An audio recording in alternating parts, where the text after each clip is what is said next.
The Assembly will now hear an address by His Excellency Duma Gideon Boko, President of the Republic of Botswana. I request protocol to escort His Excellency and invite him to address the Assembly.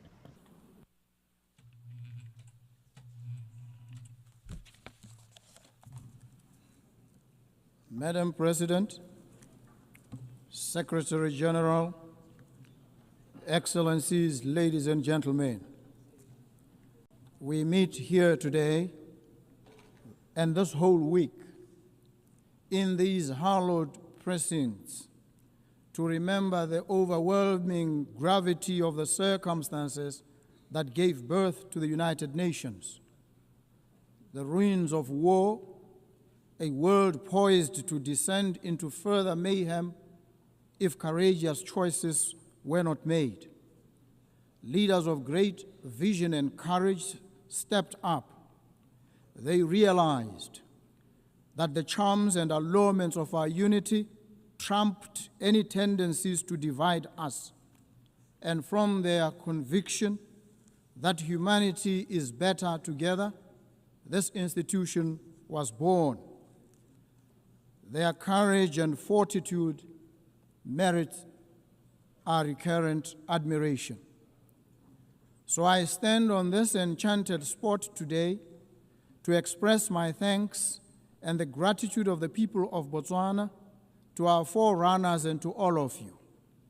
We must recommit ourselves to the vision, peace, development, and human rights for all people in all nations. I stand here today in the composite capacity of citizen of Botswana and as an African. Yes, I am an African, stamp and root. For Botswana, the ideals of the United Nations are not abstractions. They are the foundation of our identity.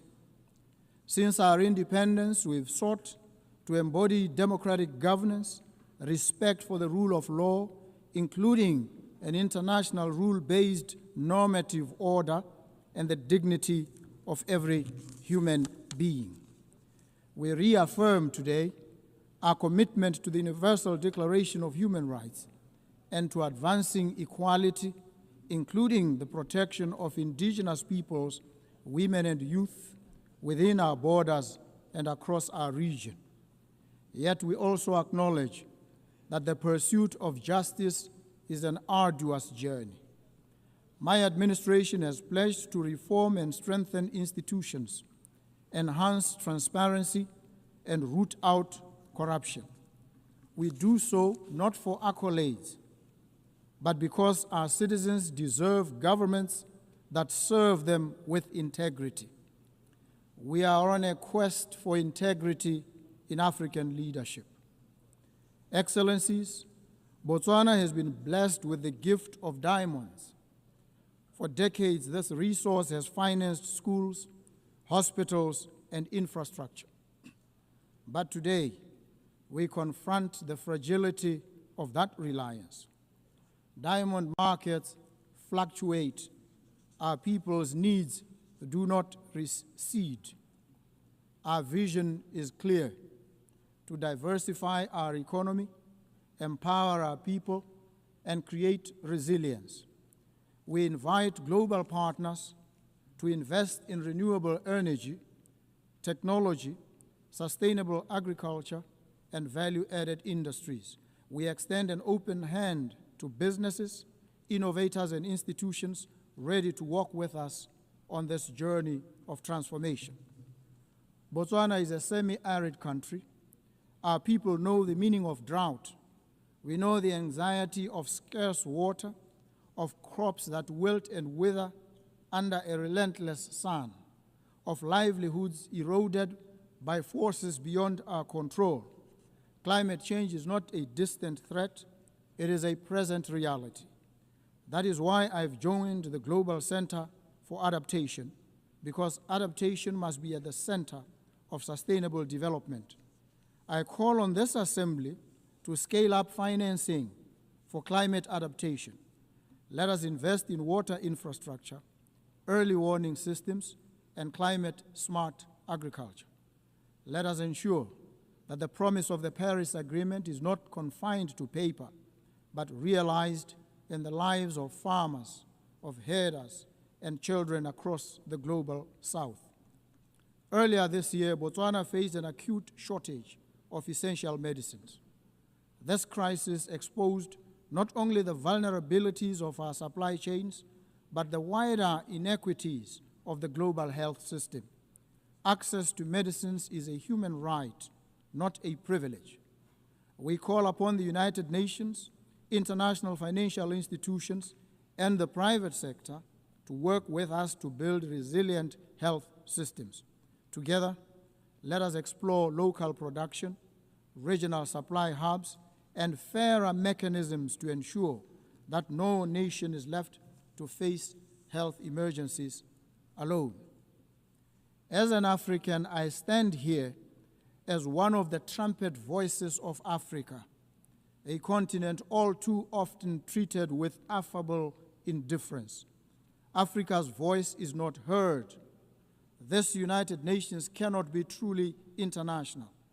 It cannot be truly together and will not be better until our continent, home to 1/5 of the population of the world, is afforded an equal voice at the highest body of this organization.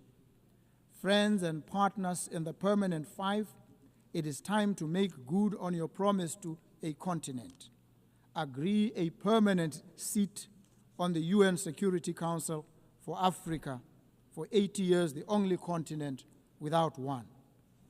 I also appreciate the decision by Britain, Australia, Canada, and France, among others, to give heightened attention and consideration to the Palestinian crisis. The carnage in Gaza, it must prick our collective consciences. We stand in solidarity with the Palestinian people in their pursuit of a home and of dignity.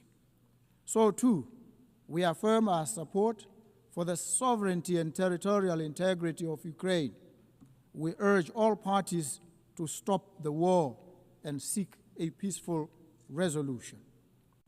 Distinguished delegates, the theme of this General Assembly is better together. This is not a slogan, it is a truth. We are better together in combating pandemics, better together in adapting to climate change, better together in securing peace, and better together in ensuring that human dignity is not a preserve of the few, but the inheritance of all.